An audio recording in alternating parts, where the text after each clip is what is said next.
Halo teman-teman, apa kabar semuanya? Semoga baik-baik saja ya. Oke, kenalin aku Fadil dari Bulukumba mengenai latihan dan pembahasan soal tes SKB CPNS 2020 khususnya untuk formasi penyuluh pertanian. Jadi untuk teman-teman yang saat ini sedang berjuang untuk lulus SKB CPNS 2019-2020 formasi penyuluh pertanian, boleh lah ya ditahan-tahan dulu buat di close videonya. Aku pun dipejuang CPNS 2020 dan sama kita di formasi penyuluh pertanian. Makanya aku coba bikin soal-soal kayak gini, siapa tahu ini membantu untuk aku belajar dan membantu juga untuk teman-teman. Syukurnya kalau bisa kayak gitu. Nah, makanya nanti kalau misalnya ada salah-salah, teman-teman mohon dikoreksi ya, karena nggak menutup kemungkinan lah nanti ada yang salah gitu. Jadi di sini kita konsepnya belajar bersama aja gitu teman-teman. Biar nggak ada yang merasa jadi guru ataupun lebih pintar daripada yang lain.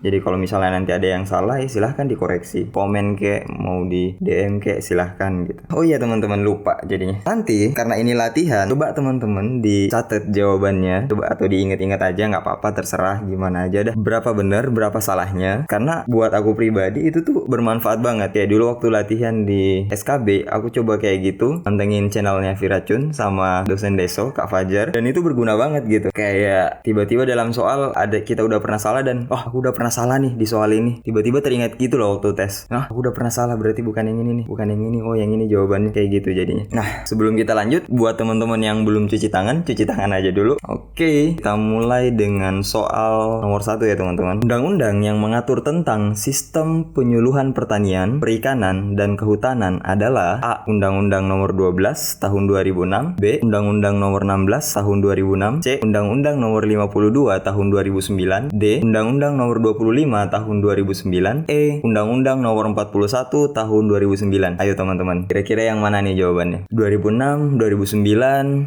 dan ini adalah undang-undang yang dijadikan dasar dalam penyuluhan, baik itu pertanian, perikanan, dan kehutanan. Jadi dia itu terintegrasi gitu teman-teman. Nggak hanya penyuluh pertanian, tapi juga perikanan dan kehutanan. Oke, udah dipikir-pikir jawabannya kira-kira yang mana? Kita cek sama-sama ya. Dan ternyata jawabannya adalah B teman-teman. Jadi B, Undang-Undang nomor 16 tahun 2006 tentang sistem penyuluhan pertanian, perikanan, dan kehutanan. Nah, bagaimana dengan yang lain teman-teman? Ini yang lain nggak asal-asalan dong masukinnya. Kita tetap cari ya. Kita tetap cari biar teman-teman juga tahu yang teman-teman udah baca tuh sebenarnya apa gitu. Ini juga buat ngebantu teman-teman buat biar bisa gimana ya namanya? Buat mancing lah gitu. Biar teman-teman kepancing buat nyari lebih tahu tentang undang-undang yang lainnya, bukan hanya ngingetin yang 16 tahun 2006, tapi yang lain juga sepertinya ada yang perlu begitu. Gak semuanya sih. Karena kita lihat misalnya yang poin A itu tentang kewarganegaraan Republik Indonesia. Mungkin untuk sekarang belum terlalu berguna ya kita pelajarinnya. Kemudian bagian C itu tentang metode penyuluhan. Nah, nanti ini kita juga akan pelajari Undang-Undang nomor 52 tahun 2009. D, tentang pelayanan publik. Ini untuk sekarang belum terlalu ya. Atau untuk teman-teman yang mungkin merasa mau mengkaji tentang pelayanan publik, silahkan gitu. Terus E, itu tentang perlindungan lahan pertanian pangan berkelanjutan. Nah, ini juga salah satu yang akan kita bahas ke depannya. Semoga ya. Kita lanjut ke nomor 2 teman-teman. Menurut Undang-Undang nomor 16 tahun 2006, yang paling berhak mendapatkan manfaat penyuluhan adalah A, petani, B. Kelompok tani aktif, C. Sasaran utama dan sasaran antara, D. Pelaku utama dan pelaku usaha, E. Petani, nelayan, dan pelaku usaha. Ayo teman-teman, gimana kira-kira jawabannya? Undang-Undang nomor 16 tahun 2006 yang paling berhak. Kalau dari tadi kan kita jawab soal yang sebelumnya, di situ tentang pertanian, perikanan, dan kehutanan. Jadi mungkin dia tani, ya masuk. Kelompok tani juga masuk. Sasaran utama dan sasaran antara, ya teman-teman mungkin bisa dipikir-pikir lagi. Pelaku utama dan pelaku usaha, petani, nelayan, dan pelaku usaha. Oke, udah dijawab teman-teman. Kita lihat jawabannya nih. Dan ternyata jawabannya adalah C, sasaran utama dan sasaran antara. Ini dia ada di halaman 6 di Undang-Undang nomor 16 tahun 2006 itu. Oh ya, teman-teman bisa lihat di deskripsi ya nanti masalah undang-undang ini. Misalnya belum punya, nanti bisa download linknya, aku taruh di deskripsi deh. Ini di bab 3 tentang sasaran penyuluhan di pasal 5 itu ada bagian pertama.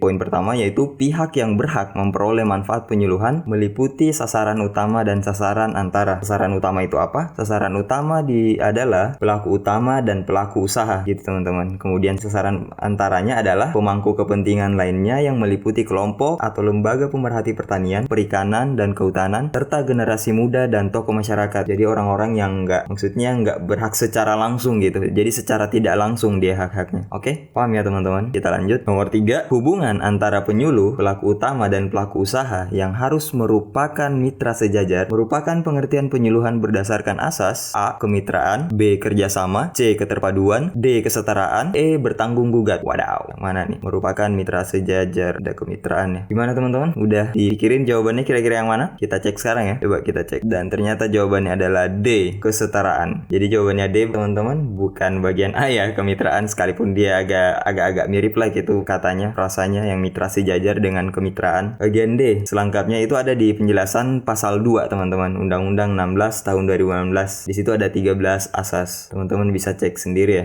Atau gini lah, yang pertama aku jelasin ya teman-teman.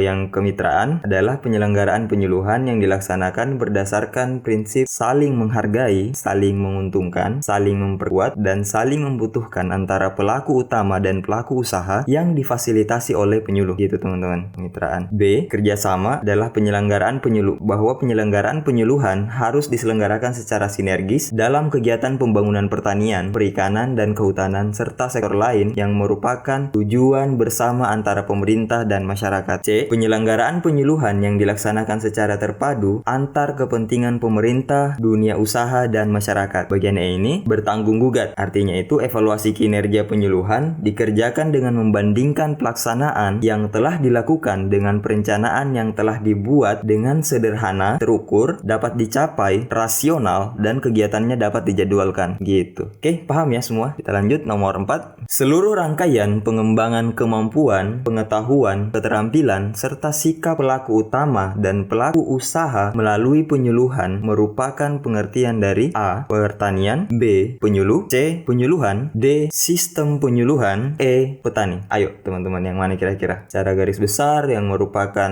rangkaian pengembangan kemampuan, pengetahuan, keterampilan, serta sikap pelaku utama dan pelaku usaha melalui penyuluhan. Jadi nggak mungkin C lah ya. B. Mungkin pertanian mungkin nggak itu. Sistem penyuluhan, petani enggak. Coba kita cek teman-teman ya. Oke, jawabannya adalah D. Sistem penyuluhan. Ini ada di pasal 1 Undang-Undang Nomor 16 tahun 2006. Jadi di situ ada beberapa pengertian-pengertian pemahaman umum begitu. Dan pertama, di situ juga dijelaskan pertanian, bahwa pertanian adalah seluruh kegiatan yang meliputi usaha hulu, usaha tani, agroindustri, pemasaran, dan jasa penunjang pengelolaan sumber daya alam hayati dalam agroekosistem yang sesuai dan berkelanjutan dengan bantuan teknologi, modal, tenaga kerja, dan manajemen untuk mendapatkan manfaat sebesar-besarnya bagi kesejahteraan masyarakat. Sementara penyuluh adalah perorangan warga negara Indonesia yang melakukan kegiatan penyuluhan di mana di dalamnya termasuk penyuluh pertanian, penyuluh perikanan, atau penyuluh kehutanan, baik itu penyuluh PNS, swasta, maupun swadaya. Penyuluhan adalah proses pembelajaran bagi pelaku utama serta pelaku usaha agar mereka mau dan mampu menolong dan mengorganisasikan dirinya dalam mengakses informasi pasar, teknologi, permodalan, dan sumber daya lainnya sebagai upaya untuk meningkatkan produktivitas, efisiensi usaha, pendapatan, dan kesejahteraannya serta meningkatkan kesadaran dalam pelestarian fungsi lingkungan hidup. Sementara petani adalah perorangan warga negara Indonesia beserta, berarti kalau nggak warga Indonesia bukan petani. Iya sih, farmer kayak. Sorry. Perorangan warga negara Indonesia beserta keluarganya atau korporasi yang mengelola usaha di bidang pertanian, wanatani, minatani, agropasture, penangkaran satwa dan tumbuhan di dalam dan di sekitar hutan yang meliputi usaha hulu, usaha tani, agroindustri, pemasaran, dan jasa penunjang. Nah, gitu teman-teman. Paham ya semua? Oke, kita lanjut nomor 5. Rencana tertulis yang disusun secara sistematis untuk memberikan arah dan pedoman sebagai alat pengendali pencapaian tujuan penyuluhan merupakan pengertian dari A. Program penyuluhan, B. RDK, C.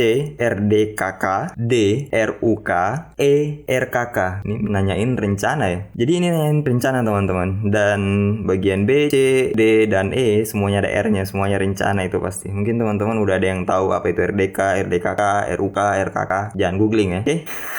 Coba dijawab aja dulu pakai pengetahuan yang ada sekarang daripada googling kan. Ntar malah nggak murni. Ntar waktu SKB malah bingung, nggak bisa googling. Jadi otaknya dipaksa buat belajar. Oke, gimana teman-teman? Coba dianalisis satu-satu. Program penyuluhan, RDK, RDKK, RUK, RKK. Yang mana kira-kira yang benar tuh teman-teman? Semuanya rencana itu sih. Bagian A juga rencana itu. Oke, langsung aja teman-teman ya. Jawabannya adalah A. Program penyuluhan. Itu juga tertuang di pasal 1 Undang-Undang Nomor 16 Tahun 2016. Dan ini nanti akan kita bahas lebih jauh di episode selanjutnya mungkin yang khusus program penyuluhan karena dia ada permentannya sendiri dia ada. Jadi dari undang-undang ini kemudian dijabarkan lagi di permentan itu mengenai program ini. Oke, sementara yang lainnya RDK itu adalah rencana definitif kelompok yang merupakan rencana kerja usaha tani dari kelompok tani untuk 1 tahun yang disusun melalui musyawarah dan berisi rincian kegiatan dan kesepakatan bersama pengelolaan usaha tani. Bagian C RDKK itu rencana definitif kebutuhan kelompok tani. Jadi tadi ada RDK, ini ada RDKK. Mereka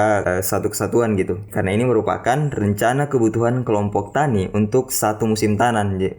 Jadi kalau yang sebelumnya itu 1 tahun, sementara ini 1 musim tanamnya yang disusun berdasarkan musyawarah anggota kelompok tani meliputi kebutuhan benih, pupuk, pestisida, alat dan mesin pertanian serta modal kerja untuk mendukung pelaksanaan RDK yang dibutuhkan oleh petani yang merupakan pesanan kelompok tani kepada gabungan kelompok tani atau Gapoktan ya atau lembaga lain. Oke, sementara RUK adalah rencana usaha kelompok. Tapi ada juga sih yang panjangannya itu RUK ini agak bingungin sebenarnya, bikin galau. Dia ada rencana usaha kelompok, dia ada juga rencana usaha keluarga dan ini berbeda gitu, beda tingkatan. Nah, kalau rencana usaha kelompok ini adalah rencana kerja usaha tani dari kelompok tani untuk 1 periode musim tanam yang disusun melalui musyawarah dalam pengelolaan usaha tani sehamparan wilayah kelompok tani yang memuat uraian kebutuhan saprodi yang meliputi jenis, volume, harga satuan, dan jumlah uang yang diajukan sesuai dengan ketersediaan anggaran. Oke. Sementara RKK adalah rencana kegiatan kelompok yang merupakan penyusunan perencanaan usaha tani yang dilakukan oleh kelompok tani. Jadi ini yang dua ini RUK dan RKK itu satu kesatuan. Dia bagian dari program seingatku ya. Iya, kalau nggak salah seingatku gitu. Gitu teman-teman. Next. Nomor 6. Berikut beberapa fungsi sistem penyuluhan kecuali. Jadi ini dari pertanyaan sebelumnya ada hubungannya juga tentang sistem penyuluhan. A. Memfasilitasi proses pembelajaran pelaku utama dan pelaku usaha. B. Meningkatkan kemampuan kepemimpinan, manajerial, dan kewirausahaan pelaku utama dan pelaku usaha. C. Menumbuhkan kesadaran pelaku utama dan pelaku usaha terhadap kelestarian fungsi lingkungan. D. Melembagakan nilai-nilai budaya pembangunan pertanian, perikanan, dan kehutanan yang maju dan modern bagi pelaku utama secara berkelanjutan. E. Mengembangkan sumber daya manusia yang maju dan sejahtera sebagai pelaku dan sasaran utama pembangunan pertanian, perikanan, dan kehutanan. Ayo teman-teman, coba dianalisis pertanyaan kayak gini, hati-hati ya kita. Jangan sampai nggak fokus terus kecualinya nggak dibaca. Pas baca jawaban malah bingung sendiri karena ternyata semuanya masuk. Jadi kecuali teman-teman. Jadi ada salah satu di sini yang nggak masuk gitu. Nggak termasuk fungsi sistem penyuluhan. Dah, kira-kira udah dipikirin teman-teman jawabannya? Oke, kita lihat ya jawabannya. Jawabannya adalah E. Mengembangkan sumber daya manusia yang maju dan sejahtera sebagai pelaku dan sasaran utama pembangunan pertanian, perikanan, dan kehutanan. Kenapa ini yang kecuali teman-teman? Padahal dia mirip-mirip kan sama yang lain. Karena bagian E itu adalah tujuan, bukan fungsi. Jadi di sini ada tujuan dan ada fungsi. Itu kalau misalnya dilihat Undang-Undang Nomor 16 Tahun 2006, di situ ada tentang tujuan dan ada fungsi. Di situ ada 5 tujuan dan ada 7 fungsi. Teman-teman bisa baca sendiri mengenai selengkapnya ya. Agak panjang soalnya kalau mau dimasukin semua. Oke, next. Nomor 7. Kelembagaan penyuluhan pemerintah pada tingkat kecamatan dikenal sebagai A. Balai Penyuluhan. B. Badan Penyuluhan. C. Badan Pelaksana Penyuluhan. D. Badan Koordinasi Penyuluhan. E. Badan Penyuluhan Kecamatan. Wadaw. Ini kalau teman-teman yang aktif di desa biasanya sih tahu, atau yang aktif di kecamatan, atau yang mungkin bahkan udah ikutan ke penyuluhan itu udah tahu jawabannya yang mana. Oke. Kita lihat dari semua ini jawaban yang kira-kira yang nggak masuk yang mana teman-teman. Kok kayaknya semuanya masuk ya. Oke, udah dijawab teman-teman semuanya. Jadi, jawaban yang benar adalah A. Balai Penyuluhan. Jadi balai penyuluhan itu tingkatnya di kecamatan teman-teman. Ini yang balai penyuluhan itu ada di pasal 8 tentang kelembagaan di undang-undang yang masih sama. Kita belum move on dari undang-undang itu. Nomor 16 tahun 2006. Di sini di poin 2 bagian terakhir itu ada pada tingkat kecamatan berbentuk balai penyuluhan. Lah bagaimana dengan badan penyuluhan? Badan penyuluhan itu kayaknya yang di pusat ya. Ya yang di tingkat pusat itu ada badan penyuluhan. Soalnya dia nggak spesifik disebutin badan yang bagaimana, jadi gue cuma nulisin badan penyuluhan udah. Kemudian badan pelaksana penyuluhan itu ada tingkatnya di kota atau kabupaten. Kemudian badan koordinasi penyuluhan itu tingkatnya di provinsi. Kemudian badan penyuluhan kecamatan itu tingkatnya di ngawur. Nggak ada badan penyuluhan kecamatan. Itu cuma akal-akalan aku aja teman-teman. Biar ya mungkin bisa jadi pengecoh lah gitu. Dan nggak tahu ada yang terkecoh atau enggak dengan itu, teman-teman yang tahu. Nomor 8. Undang-Undang nomor 16 tahun 2006 tentang Sistem Penyuluhan Pertanian, Perikanan, dan Kehutanan disahkan pada tanggal A. 15 November 2006, B. 16 November 2006, C. 17 November 2006, D. 16 September 2006, E. 17 September 2006. Ayo loh teman-teman, ini tahunnya nggak mungkin lah ya ada yang keluar dari tahun 2006. Tapi bagaimana dengan tanggal dan bulannya? Ya karena dia nomor 16 mungkin agak ke akhir atau agak ke awal atau agak tengah-tengah gitu bulannya. Tapi tanggalnya teman-teman, nggak tahu nomornya 16 itu ngikut ke tanggalnya atau gimana? Teman-teman coba pikirin. Udah ada yang tahu? Mungkin udah ada yang baca ya? Atau jangan-jangan sekarang udah ada yang buka materinya lagi di bawah. Nyontek ya? Jangan nyontek lah, nanti aja nyonteknya. Oke, kita lihat jawabannya teman-teman ya. Jawabannya adalah A. 15 November 2006. Nah ini teman-teman, bagian bawah bisa didapat ini. Disahkan di Jakarta pada tanggal 15 November 2006. Dan kalau undang-undang kan biasanya ada disahkan dan ada di tanggal diundangkannya. Dan beruntungnya di sini dia sama. Disahkan 15 November dan diundangkan pada tanggal 15 November 2006. Aku nggak mau bahas nih teman-teman masalah bulan yang tertulis di sini. Soalnya dia nulis November ya. Nggak tahu mungkin Sunda banget atau gimana. Atau mungkin itu yang menurutnya di KBBI. Ya aku taunya sih November makanya nulisin November. Oke, nggak usah dibahas salah benarnya. Kita lanjut aja ke nomor 9. Tugas Badan Penyuluhan pada tingkat pusat meliputi beberapa hal berikut. Kecuali, ingat kecuali A. Melaksanakan peningkatan kapasitas penyuluh PNS swadaya dan swasta. B. Melakukan koordinasi, integrasi,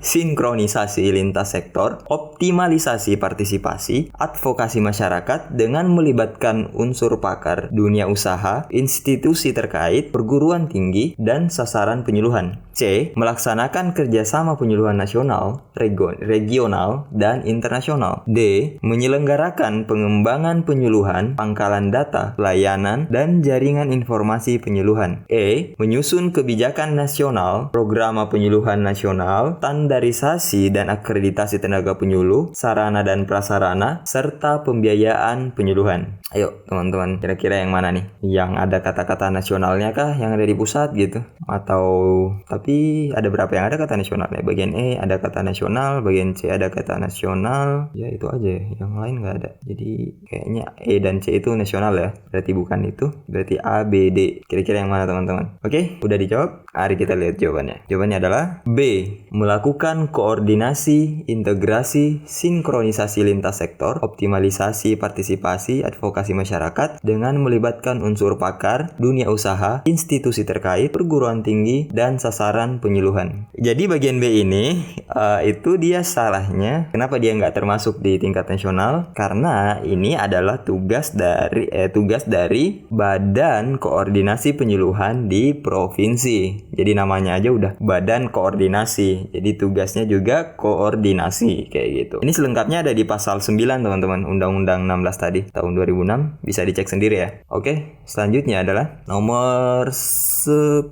Sejak 23 Oktober 2019 hingga sekarang, secara resmi Menteri Pertanian dijabat oleh, waduh, bahaya kalau nggak tahu nih. A. Profesor Dr. Insinyur D. Nur Syamsi MAGR. B. Dr. Insinyur Haji Andi Amran Sulaiman MP. C. Insinyur Haji Suswono MMA. D. Dr. Syahrul Yassin Limpo SH MH. E. Dr. Insinyur Leli Nuryati MSc. Ayo, yang mana kira-kira teman-teman yang dia Menteri Pertanian sekarang? Parah nih kalau nggak tahu nih sebenarnya nih. Apalagi buat aku teman-teman, ini parah banget kalau aku nggak tahu. Kenapa? Nanti aku kasih tahu. Kalau ada yang salah di sini parah banget sumpah. Nggak pernah nonton TV, nggak pernah baca koran kali ya. Ya ini pertanyaan bonus aja sih sebenarnya. Oke, udah dijawab ya. Dah cepet lah ini ngejawabnya. Oke, kita lihat jawabannya. Jawabannya adalah D. Dr. Syahrul Yassin Limpo SHMH. Jadi beliau ini adalah Menteri Pertanian kita sekarang. Yang aku bilang tadi, kenapa malu kalau misalnya nggak tahu jawabannya ini? Karena beliau adalah orang Sulawesi Selatan juga, teman-teman. Jadi kalau nggak tahu ya emang kebangetan sih. Kalau aku sendiri, mikirnya beliau memang pantas lah gitu menjabat sebagai Menteri Pertanian. Apalagi yang sebelumnya kita tahu siapa di situ? Andi Amran Sulaiman juga orang Sulawesi. Jadi bagus gitu koordinasinya. Sesama orang Sulawesi menguasai pertanian. Wadaw. Enggak. Maksudnya gini, beliau Pak Syahrul Yassin Limpo ini kan sebelumnya dia menjabat pada tahun 2008 sampai 2013 apa ya? 2007 2013 ya sekitaran itu. Dia menjabat gubernur di Sulawesi Selatan. Dan dia di situ di bidang pertanian cukup berhasil memang. Dia sampai dikatakan seingatku itu sampai berapa? Dia masuk pangan dari 17 provinsi kayak gitu. Makanya dia salah satu gubernur yang berprestasi waktu itu dan bahkan mendapatkan beberapa kali penghargaan gitu deh. Untuk selengkapnya bisa searching sendiri teman-teman ya. Bisa di googling kalau belum kenal sama beliau, bisa mulai kenalan dulu lah dari Google jadi mak comblangnya. Maksudnya penyedia informasinya. Oke, sementara yang lain bagaimana teman-teman? Mau lihat? Yang pertama itu Profesor Dr. Insinyur D. Nur Syamsi. Dia adalah Kepala Badan Penyuluhan dan Pengembangan SDM Pertanian yang sekarang ya. Kemudian yang kedua aku sebutin tadi itu Pak Andi Amran Sulaiman. Dia adalah Menteri Pertanian periode 2014-2019 dan selanjutnya itu adalah mantan menteri juga, Menteri Pertanian periode 2009-2019. Jadi sebelum Pak Andi Amran ini Pak Suswono. Yang selanjutnya ada Ibu Leli Nuryati, itu adalah Kepala Pusat Penyuluhan Pertanian yang sekarang juga kayak Pak Dedi tadi. Oke, gitu teman-teman. Ini adalah pertanyaan terakhir. Terima kasih untuk teman-teman semua partisipasinya udah ngikutin sampai soal yang terakhir. Gak apa-apa lah ya teman-teman, dulu nomor aja dulu. Gak apa-apa, kita pelan-pelan belajarnya. Yang penting pasti gitu. Dan semoga aku juga bisa konsisten gitu buat bikin soal dan upload videonya ke depannya. Rencananya sih setiap hari, tapi gak tahu ini gimana kira-kira. Semoga bisa. Jadi gimana teman-teman hasilnya? Yang aku bilang tadi di awal, coba dicatat-catat berapa benar salahnya. Ada banyak benarnya kan? Ya banyak salahnya juga nggak apa-apa lah. Kalau banyak salahnya ya mungkin bisa jadi pembelajaran, bisa berbekas di memori bahwa aku pernah salah di sini. Jadi jangan sampai salah lagi karena cukup keledai aja yang jatuh ke lubang yang sama ya teman-teman. Ini gunanya latihan. Kayaknya tetap latihan teman-teman, tetap belajar. Kita sama-sama berjuang untuk CPNS 2019-2020 ini. Semoga kita semua lolos dari SKB dan masuk formasi yang dibutuhin. Jadi gimana teman-teman? Menurut kalian latihan kayak gini bermanfaat banget gak? Berguna banget gak? Kalau kayak gini berguna banget, mohon dukungannya teman-teman. Boleh lah ya di subscribe, like, and share. Tapi kalau nggak suka ya nggak apa-apa juga. Silahkan dislike, klik 2 kali tapi ya. Dan kalau ada saran-saran silahkan juga di komen, dimasukin di kolom komentar. Aku terbuka banget sama saran dari teman-teman. Kalau misalnya ada soal yang menurut teman-teman jawabannya salah, seharusnya nggak gitu. Atau mungkin teman-teman ada yang mau bantu bikin soal juga nggak apa-apa. Aku terbuka banget. Kalau ada yang mau bantu malah bersyukur banget. Kalau ada yang mau bantu mau ngasihin soal gitu, nanti kirimin ke kolom komentar aja atau mungkin nge-DM di Instagram atau Facebook, silahkan terserah yang mana aja. Oke teman-teman, cukup sekian dari aku. Terima kasih untuk semua. Sampai ketemu di video-video selanjutnya dan tetap hidup, tetap berkarya. Bye.